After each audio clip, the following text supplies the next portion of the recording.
La gallina reactiva, fábula. El título de esta fábula hace referencia a dos, actitudes generales ante la vida que desarrollan hoy bastante los que estudian las cosas del hombre, ¿no? Y dicen que hay como dos actitudes que podríamos llamar reactiva y la segunda proactiva. La reactiva es una actitud ante la vida donde el hombre, cada uno de nosotros, reacciona ante estímulos. Los estímulos, fundamentalmente emocionales, pueden ser muy diversos de acuerdo a la enorme, riquísima gama de emociones que somos capaces de sentir. De modo que ante lo atractivo, ante lo agradable, nos sentimos atraídos, ante la amenaza, retraídos. Lo que nos ofende nos irrita. Si alguien nos manifiesta cariño, respondemos con amor, ¿no?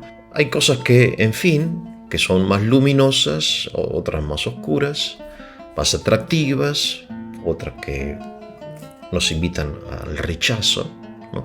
Y así transcurrimos nuestra vida reaccionando a estímulos.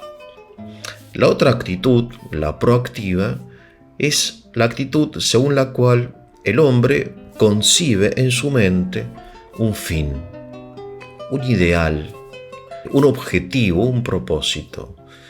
Y después dispone las herramientas, los medios, o recorre un camino que lo lleva a alcanzar, no solamente en términos ideales, sino reales, a realizar ese fin que ha concebido en su mente, independientemente de la cualidad emocional, del colorido sensible que tengan esos medios, que pueden ser agradables o desagradables, arduos o fáciles, ¿no?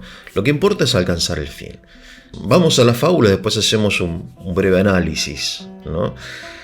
Era una gallina susceptible fundamentalmente a los ruidos, ¿no? O en fin, como son las aves en general, y entonces ella empollaba sus huevos, ¿no? Con la esperanza de ver en el momento oportuno salir de los huevos sus pollitos, ¿no?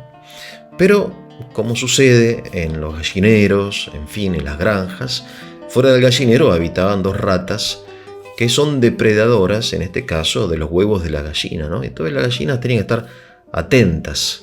Pero entonces estas dos ratas, que eran inteligentes, se acercaban como en movimiento de pinzas, ¿no? Como dicen en la jerga bélica de la guerra, a los huevos de la gallina, de tal forma que la que venía de la izquierda se acercaba cuando la de la derecha hacía algún ruido, llamaba la atención de la gallina. La gallina miraba a la derecha, la de la izquierda aprovechaba la distracción de la gallina para acercarse, reactiva, ¿no?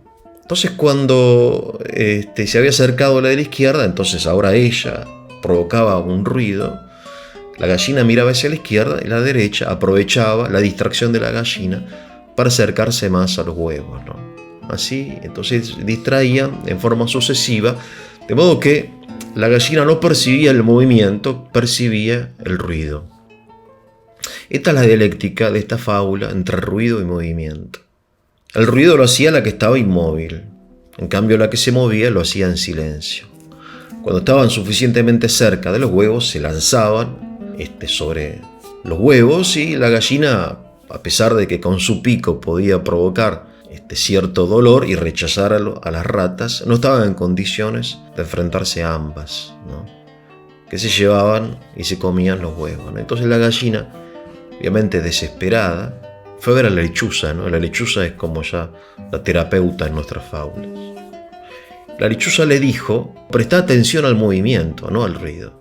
Es decir, que deja pasar el ruido, déjala pasar. El ruido no importa, lo que importa es la cercanía que se logra con el movimiento, el peligro, el riesgo real, la amenaza real, que significa la cercanía de la rata. No importa el ruido, deja pasar el ruido, presta atención al movimiento. Para eso la gallina tuvo que habituarse, como reeducarse, a dejar pasar lo que la atraía para prestar atención a lo que no la atraía, dejar pasar el ruido, prestar atención al movimiento. Y mediante esa nueva estrategia que utilizó, pudo defender en forma adecuada, que era el fin para el cual estaba ahí. El fin era proteger a sus pollitos, ¿no? Esta expresión, déjala pasar, es una expresión, al menos en Argentina, bastante habitual, ¿no? Que decimos nosotros cuando hay algo que nos atrae en forma innecesaria o excesiva nuestra atención, porque es emocionalmente atrayente, pero que carece de un contenido importante. Déjala pasar. Obviamente hay cosas que nos enfadan, que nos enojan, hay cosas que nos atraen, o nos sentimos culpables muchas veces, ¿no? Entonces tenemos que dejar pasar aún la culpa. Ya está, anda para adelante. Nosotros teníamos en el colegio un profesor de mecanografía. Existían en nuestras épocas lejanas unas cosas llamadas máquinas de escribir, que son hoy cosas de museo, ¿no? Escribíamos y hacíamos ejercicios, y lo que el profesor nos decía, nos repetía, decía: me equivoco y sigo, decía él. O sea que para escribir la cantidad suficiente de palabras por minuto, no había que detenerse en los errores que cometíamos todos, sino que me equivoco y sigo. De alguna manera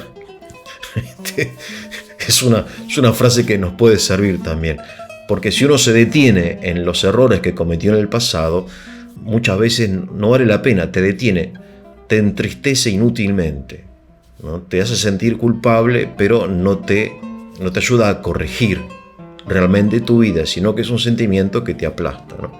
Me equivoco y sigo.